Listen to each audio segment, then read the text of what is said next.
Vamos lá para a nossa continuação do nosso curso de capacitação, quarta parte. Então falamos sobre os eflúvios, falamos sobre as alopécias, os tipos de alopécia, e agora nós vamos falar o que existe no mercado para as terapias. As prescrições médicas que existem para alopecia são muitas, né? Então, nós vamos ver aí, os nossos clientes, os meus, por exemplo, geralmente chegam, olha, eu estou tomando isso durante tanto tempo, ou foi prescrita por o meu médico, ou foi porque um colega está usando e eu achei que ficou bacana, eu vou usar também. Então, existem essas coisas aí no mercado e que nós precisamos entender para que servem, por saber mesmo. Então, nós vamos ver aí, ó. Existem muitos. Então, nós temos minoxidil, finasterida, 17-alfa-estradiol, fitoterápicos, vitaminas, os minerais, os shampoos com cetaconazol, os gels, os outros ingredientes naturais em medicações. Então, eu não vou falar as composições deles, mas existem essa infinidade de medicações no mercado, livre, para quem quiser comprar, para quem quiser usar, tá? Eu só peço que você estude aquela composição, porque às vezes um eflúvio do cliente pode estar relacionada com este princípio ativo que ele está fazendo uso, e que está fazendo uso esperando um bom resultado, e na realidade o resultado está sendo o inverso. Então, a gente precisa entender, mais uma vez, repito, nós precisamos entender para poder ajudar. E aí, são vários, né? Dos mais...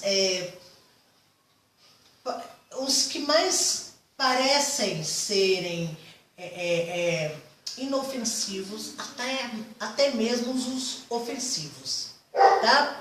Um exemplo. Uma caspa, que é uma dermatite, às vezes ela é provocada por fungos, por micro-organismos, certo?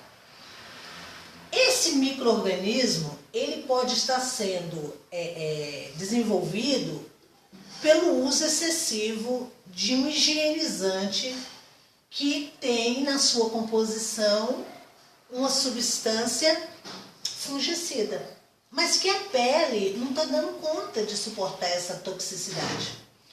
E aí, a pessoa acaba degradando essa pele, e estes fungos que deveriam estar em perfeita harmonia com aquele couro cabeludo, ele passa a ser um oportunista, um fungo oportunista que vai para uma camada da pele e que vai prejudicar o desenvolvimento dos cabelos e inflamações na pele. Isso tudo porque usou um produto que pareceu ser inofensivo para tirar uma descamação. Então, às vezes, o uso excessivo de alguma substância usada para obter bons resultados acabam prejudicando muito mais aquele problema, né? Mas tem que se avaliar. Tem que se avaliar. Então, é saber para poder ajudar. Então, um desses aí tem, né, vitaminas. Vamos, por exemplo, vitamina. O uso de vitamina não é ofensivo, desde que você precise da vitamina. Se você está tomando vitamina sem precisar de vitamina, você pode vir a ter uma vitaminose. Quer dizer, complica. Então, a gente tem que saber o porquê, para que, quando que nós vamos estar usando cada substância dessa. A internet está cheia, mostra assim que a área da tricologia está em alta. Tá uma coisa muito de moda, assim. E aí as pessoas estão vendo fórmulas, promessas, né, profissionais, alunos, chegando a como se fossem milagres, né? E isso é um perigo, porque as pessoas, quando elas estão carentes de resultados, elas são presas fáceis. Então, existem os medicamentos, as vitaminas, e existem as loções, né, que são utilizadas sobre esse couro cabeludo doentio, que promete fazer esse ou aquele tipo de resultado. Mas eu repito, a calvície, ela não é uma doença apenas externa. Ela tem uma fundamentação interna. Então, muitas das vezes, o uso de uma loção não vai resolver o problema, porque o gatilho, a causa não é externa, é interna. Então, não dá para eu mascarar, né? A coisa tem que ser mais certa. Então, a gente tem que conhecer a real condição e situação do cliente. Nós temos que usar produtos específicos para o caso, para aquele caso, ou encaminhar para especialistas. Nós temos que usar polivitamínico caso haja necessidade, se no exame dele estiver mostrando que está em quadro de desnutrição e que a alimentação não está sendo adequada, aí você tem um parceiro nutricionista ou nutrólogo e aí ele vai prescrever esses polivitamínicos.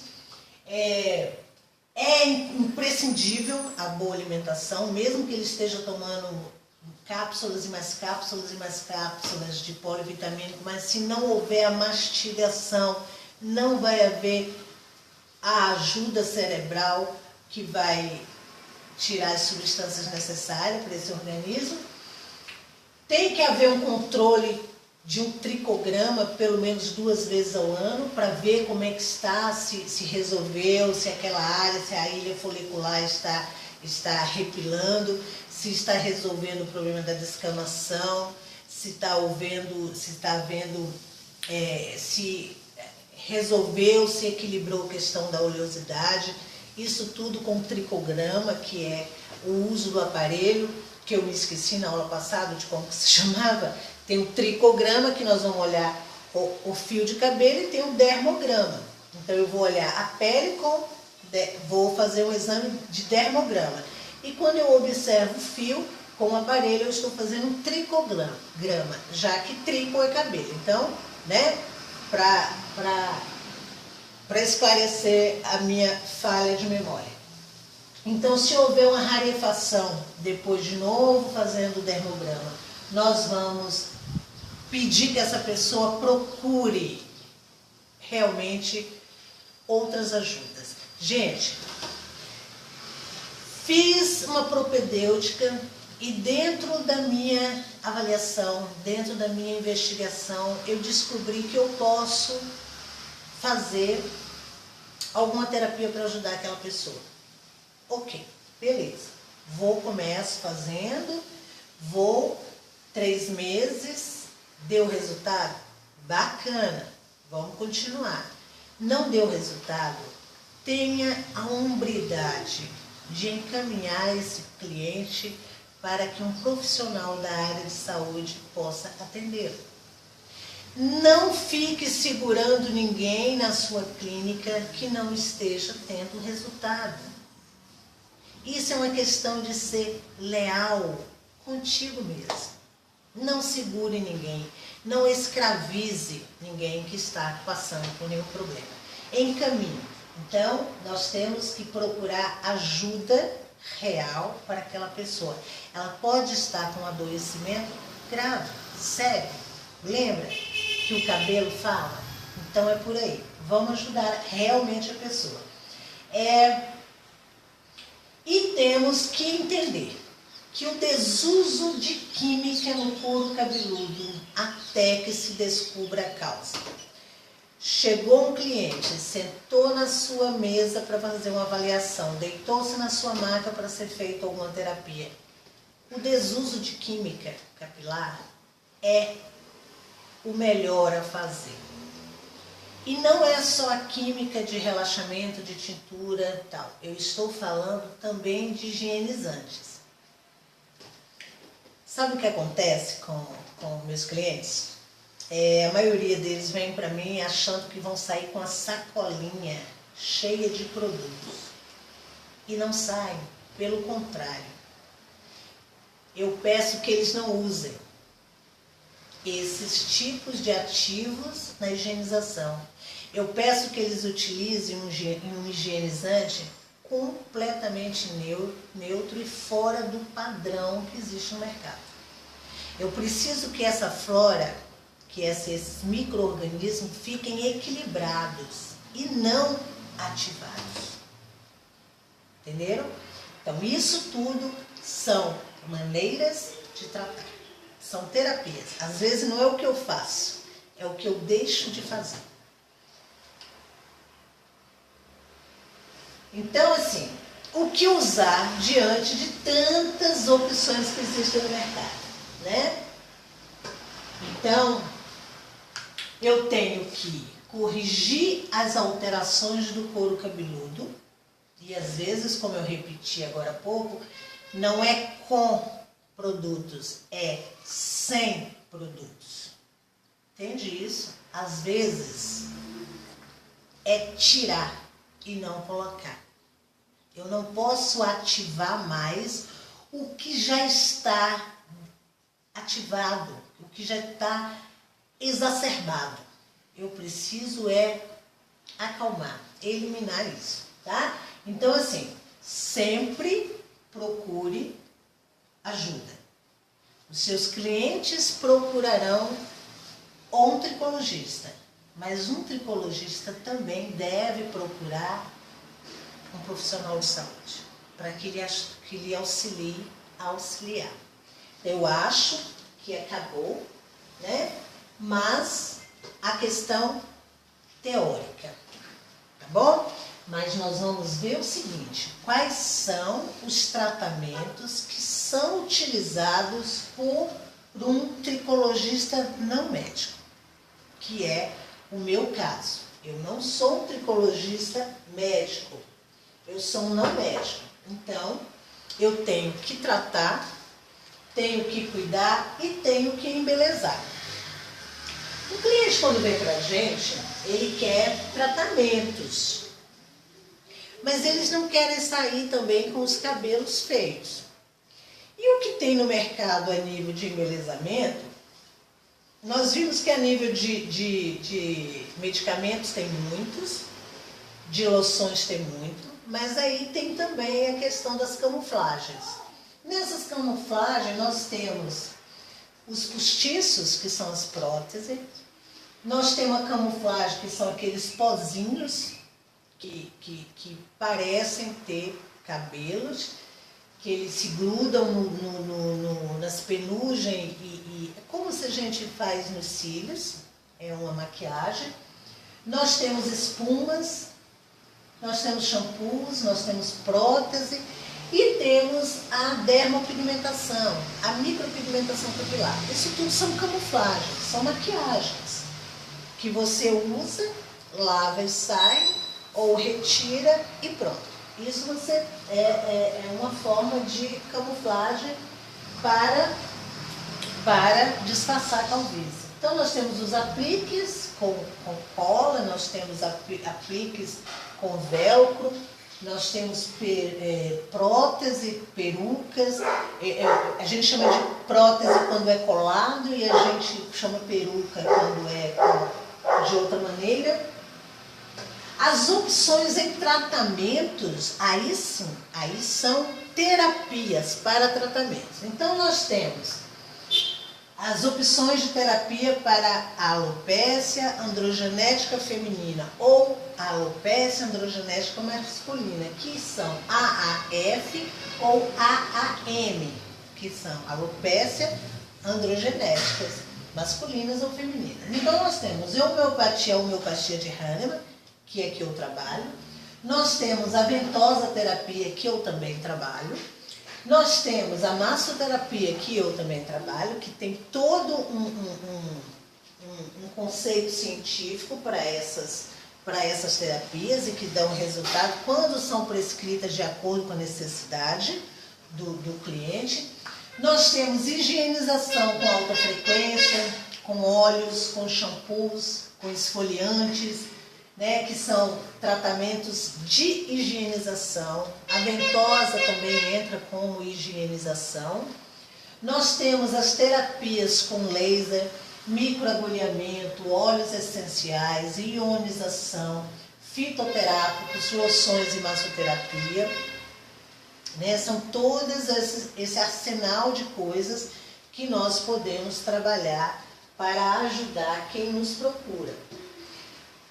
As terapias utilizadas por especialistas. Então temos ali o plasma rico em plaquetas, né, que é só para quem é especialista pode usar, que é retirar o sangue do paciente, mandar para um laboratório, fazer centrifugação, separar o plasma das hemácias, dos eritrócitos, e aí aplicar aquele plasma com injeções, né?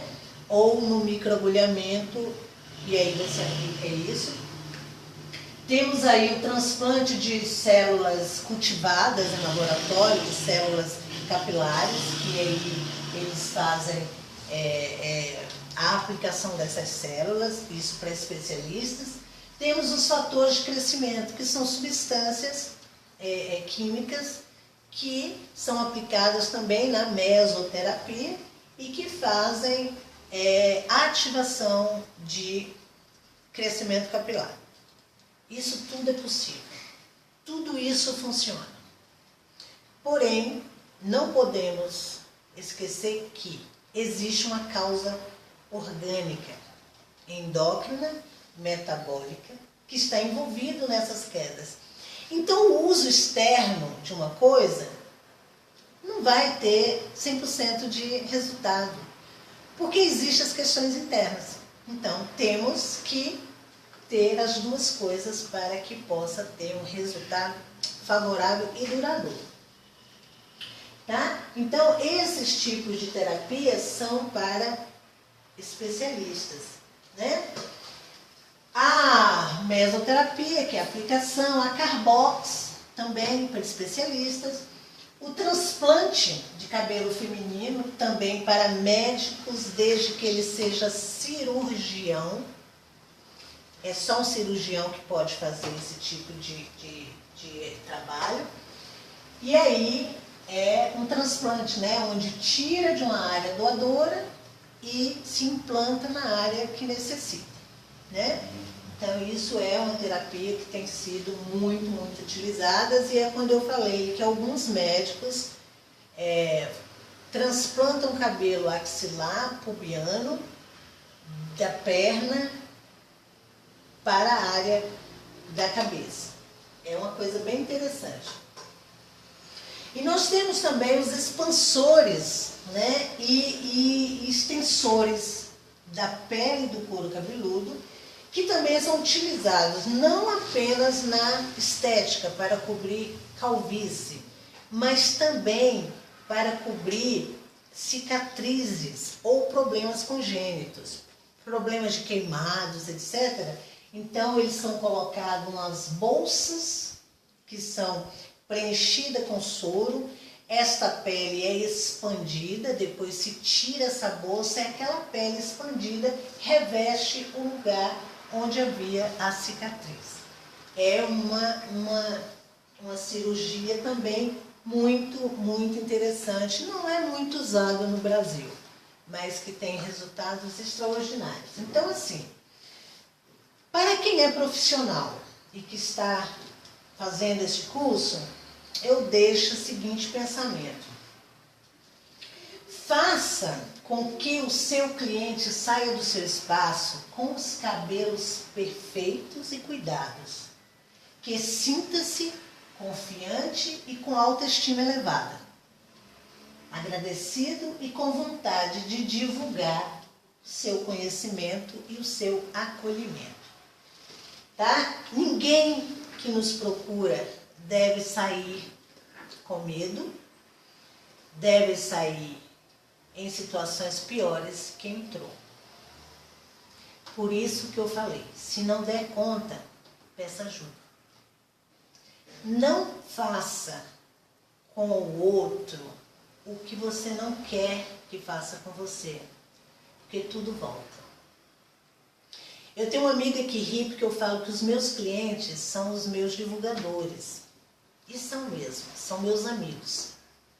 Porque em momento nenhum eu quis ou pretendi prejudicá-los. Então, para ser um bom tricologista, você precisa ter ética, bom senso e amor ao próximo. Com muita